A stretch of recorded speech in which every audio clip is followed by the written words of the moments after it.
မင်္ဂလာပါအခုကျွန်မရောက်ရှိနေတဲ့နေရာကတော့ Seattle ရဲ့အနောက်ဘက် West Seattle လို့ခေါ်တဲ့နေရာကအိမ်လေးတစ်လုံးမှာပါခုကျွန်မရဲ့မိတ်ဆွေတွေကိုအိမ်လာပြပေးရင်းနဲ့ဒီအိမ်လေးရဲ့အကြောင်းကိုအားလုံးကိုမျှဝေပေးခြင်းနဲ့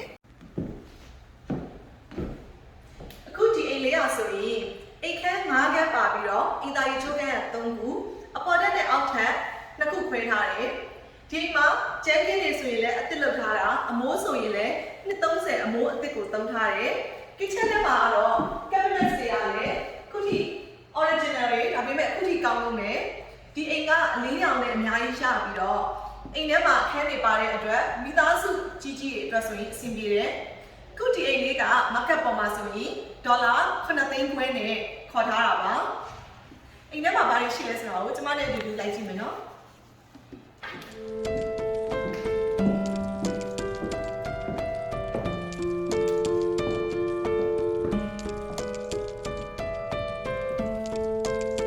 အပေါ်တက်မှာအိမ်ခန်း3ခန်းရှိတယ်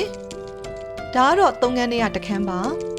။အခန်းနေထားကကျယ်လည်းမကျယ်ဘူးကျင်းလည်းမကျင်းဘူးအနေတော့ပဲ။ဒါကဒုတိယအခန်းပါ။အခန်းတိုင်းမှာ closet တွေပါတယ်။ခုထပ်ပြီးတွေ့ရတာကတော့ primary bedroom မှာပရိပေါက်တွေအများကြီးရှိလို့အလင်းရောင်ကောင်းပြီးတော့ခန်းလေးကျယ်တယ်။ဟိုဘက်မှာလည်းတောင်တွေကိုမြင်ရတဲ့ရှုခင်းရှိတယ်။ဒါကတော့ primary bedroom နဲ့ကအင်တာရီချိုးခန်းသူ့ရဲ့ထူးခြားတဲ့အချက်က skylight ပါတဲ့အတွက်မီးဖွင့်စရာမလိုဘဲနဲ့နေ့ဘက်ဆိုရင်လင်းရောင်တွေအများကြီးထပ်ရတယ် walk-in closet ကလည်းတော်တော်လေးတော့ကျယ်တယ်ခန်းထဲကထွက်လာပြီဆိုရင်ညာဘက်မှာအင်တာရီချိုးခန်းနောက်တစ်ခုရှိသေးတယ်အခုအိမ်အောက်ထပ်ကိုဆင်းသွားမယ်ဆိုရင်ပထမဆုံးကျမတို့ garage ကိုတွေ့ရမယ် garage ကကား2စီးဆန်တဲ့ garage ပါဒါပေမဲ့ခေါင်မြင့်နဲ့ကျယ်လဲကျယ်တယ်နောက်ထပ် work station လည်းရှိတဲ့အတွက် storage အနေနဲ့ပဲသုံးတခြားအတွက်ပဲသုံးအဆင်ပြေတယ်သူ့ဘေးကရက်မှာတော့အိတ်ခမ်းတစ်ခန်းထပ်ပြီးတော့ရှိတယ်ဒီအခန်းကအပေါ်ထက်အခန်းတွေထပ်ပို့ပြီးတော့ကျယ်တယ် walk-in closet လည်းရှိတယ်queen size ဒါမှမဟုတ်ရင် king size အရာတာလေးထည့်လို့ရတယ်ညာဘက်မှာတော့ washer dryer နေရာနဲ့အနောက်မှာအင်တာရေချိုးကန် full bath ပါပါတယ်အိမ်အောက်ထပ်မှာနေတဲ့သူတွေအတွက်လွတ်လွတ်လပ်လပ်သုံးလို့ရတယ်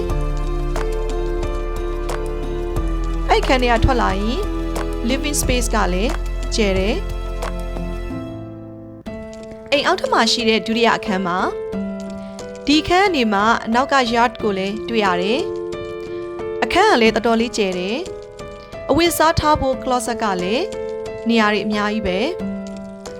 အောက်ထပ်ကနေမှခြံအနောက်ဘက်ကိုသွားလို့ရတဲ့ French door လေးရှိတယ်ဒီအိမ်ရဲ့ထူးခြားချက်က garden ကအရန်လှတယ် entertainment အတွက်အရန်ကိုအဆင်ပြေတဲ့နေရာပါဒီအိမ်ကတော်တော်လေးတော့ကြီးတယ်အိမ်ခန်း9ခန်းအင်တာရီချိုးခန်း3ခုပါတယ်သူကအပေါ်ထပ်အောက်ထပ်2ထပ်ပါဒီလေးကဒီ West Seattle မှာတည်ရှိတယ်အခုဒီ West Seattle ကအိမ်တွေက